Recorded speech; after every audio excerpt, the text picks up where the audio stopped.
I'm at the shop breaking the bank, changing out these 6 Caterpillar injectors, trying to get the truck to ride real good, changing them out. Yep, getting it right, changing out the injectors.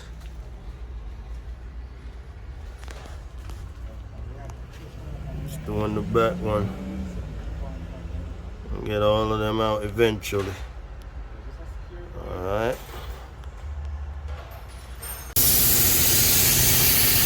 Yeah, so we found the problem. Number one injector brake, the spring brake on it, and the O-ring gone. So you know it got smoked. And the injector brake, I was losing a lot of power. I wasn't going up the hills the way I normally do, so I knew something was wrong. So had a lot of smoke, so my mechanic told me to check out the injectors, just go ahead and change all 6. So here's a hefty price, $7,000, $7,200 to be exact.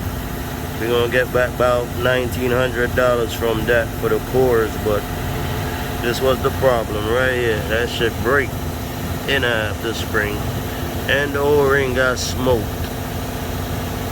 So that's the problem right here. Thanks for watching. See you in the next video.